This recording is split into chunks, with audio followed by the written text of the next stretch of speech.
सबसे पहली बात है कि होता क्या है, हम लोग के यहाँ सबसे बड़ा प्रॉब्लम जो इलेक्शन को लेकर के होता है ना, देखिए काम तो करता नहीं है यहाँ का नेता। कुछ नहीं काम करता। पहले बड़े बड़े वादे कर लेंगे इलेक्शन से पहले, जब वादे कर लेंगे जीत जाएंगे, जीतने के बाद तो आराम से 4 साल सो जाएंगे, ठीक। उसके बाद जब लास्ट टाइम आएगा फिर से इलेक्शन की बारी, तो उस समय मुद्दा होता नहीं है। अब वोट मांगने के लिए कोई तो मुद्दा होना चाहिए ना, क्योंकि काम किया नहीं कि काम को लेकर के वो दिखाएगा कि मैंने ये काम किया है, इस वजह से हमको वोट कीजिए। अब काम है नहीं तो क्या करेगा, कोई ना कोई नया नया फंड निकालेगा, नया नया फंड जोड़ेगा, और फालतू का जो सो फालतू काम करवा लेगा, एक दूसरे को लड़ा देगा, तब जाके वोट का सहमति लेकर के वोट लेगा। असद साहब के बारे में अगर कोई खिलाफ बोलता है तो पहले अपनी जुबान की हिफाजत करें। जी जी जी। एक ऐसे वैसे लीडर नहीं है, पाक और साफ है, हर एतबार से पाक है। अगर आप नहीं जानते, अगर नहीं पहचानते हैं तो देखिए ढाका के जो वहाँ के हिंदू भाई हैं, राणा रंजीत साहब उनको पहचाने हैं अच्छे से। हम तो एक ही चीज कहेंगे भाई, और दीगर जगह की हिंदुओं पहचान लिए कि असदुद्दीन ओवैसी कैसा है, लीडर है। हमारे यहाँ के लोग नहीं पहचान पा रहे हैं, मुसलमान नहीं पहचान पा रहे हैं, अभी भी बोल रहे हैं उनके ऊपर। जब अभी जो ये क्या नाम बताया आपने, अमजदुल्ला खान, अगर वो आए हैं सीमांचल में तो क्या लगता है कि उनको आने से लोग उनकी तरफ रुख कर लेंगे? नहीं, ये तो कभी नहीं हो सकता है, कुछ नहीं। इसीलिए कभी नहीं हो सकता है कि सबसे पहले बात जो वो अपने घर में नहीं जमा पाया आदमी को, तो वो दूसरे जगह में आकर के क्या जमा पाएंगे। बल्कि मैं तो ये कहता हूँ कि वो तो और उसको हरा देगा। जी जी। क्योंकि वो लोग जो एक लीडर के बारे में, पाक और साहब के बारे में वो जो बोल रहे हैं, जो जिनकी चाहत इतना पकड़ है पूरे सीमांचल क्या पूरे हिंदुस्तान में पकड़ है उनका, और तुम ऐसे शख्स के बारे में बस जुबानी कर रहे हो। बदबख्त को, ऐसे बदतमीज इंसान को सीमांचल पाक धरती में कभी लाने की कोशिश मत करना। अगर लाए भी हो तो उसको वापस भेज दो जहाँ से वो आया है।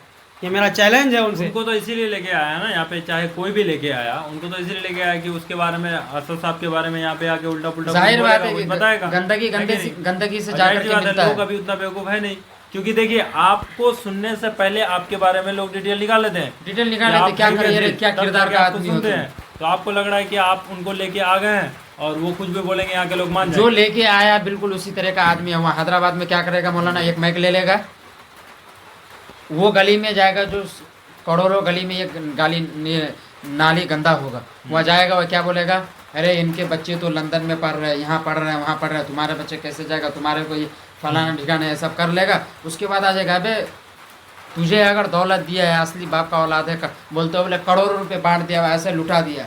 इसकी भी यही कमजोरी है, जो लेकर के आया इसकी कमजोरी है ना, इसकी यही कमजोरी है। ये क्या करेगा कि अवाम में जाएगा, खाली अवाम में क्या जरूरत, जमीन खरीदो, हॉस्पिटल बनाओ, कॉलेज बनाओ, तुमको कौन मना कर रहा है। अवाम पहचानेगा, अपनी पार्टी को मजबूत करो, पर तुमको करना नहीं है। पर तुम्हारे अंदर तो सुलेमानी कीड़ा जगा हुआ है कि हमको गलती निकालना है। अब तक जो है कि असदुद्दीन के खिलाफ वहाँ पे हैदराबाद में 25, 30, 40 तक वो MLA खड़ा करता है, लेकिन एक भी जीतना नहीं, कुछ भी नहीं जीत पाता है। वजह क्यों है कि तुम्हारी बस जुबान की वजह से। याकूब पूरा उसका गढ़ है, इसीलिए कि तुम्हारा जुबान सही नहीं है, 30 साल से बद अखलाक इंसान हो। लेकिन अच्छे लीडर के बारे में तुम जो है, अरे अगर तुमको लड़ना ही है लड़ो, तो कौन मना करता है? लड़ो। ये 2010 उनको जो लेकर के सीमांचल में आकर के घूम रहा है या फिर जगह जगह जो सभा लगा रहा है, तो इसमें से क्या उन लोगों का तो मेन मंशा है कि मतलब लोगों को यहाँ के मेन मंशा है असद साहब के बारे में कुछ भड़काना चाहता है कि उसका लीडरशिप हो, ताकि मिला करके लोग गुमराह हो जाए, उनकी बातों को सुन करके।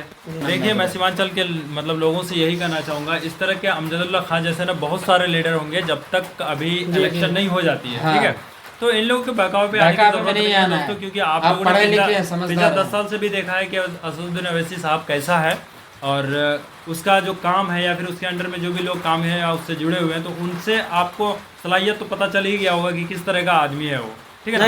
एक बात और कहो, इन लोगों का बहकाव में कभी नहीं आना है, या फिर अगर वो बोल रहा है कुछ आपको गलत लग रहा है कि हाँ असद साहब अगर गलत है, तो पहले उसके बारे में सर्च कर लो, उसके बाद ही सुनो उनको कि वो हकीकत में वो सच बोल रहा है या फिर झूठ बोल रहा है।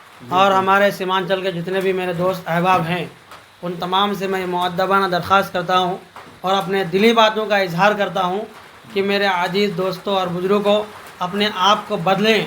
अगर नहीं बदलेंगे तो हरियाणा वाला हालत हमारे सीमांचल में जारी हो जाएगा। और उस वक्त ये मत कहना कि हमारे लीडर कुछ नहीं किया। आप उस वक्त, चूँकि RJD वाला पार्टी है, JDU वाला है, ये चाहता ही है कि किसी तरीके से बीजेपी, अगर हम नहीं आ पाए तो बीजेपी की सरकार होगा और हम उससे खा लेंगे अंदर से अंदर। वो तो सत्ता का और गुल खिलाना। अगर सीमांचल वालों को अगर बचना है तो इन अमजदुल्ला खान के बयानात में किसी को नहीं आना है, चूँकि वो हरामुद्दहर है, खबीस है, मरदूद है, वह ऐसे लोगों की बदजुबानी में आप लोगों को नहीं आना है। हम सबको इत्तेहाद होना है और इत्तेहाद होकर के MIM के दामन को थामना है और उसके मजबूती करना है और इतना मजबूत करना है कि हमारे दिल्ली में तक आवाज़ उठाने वाला बन जाए। जी।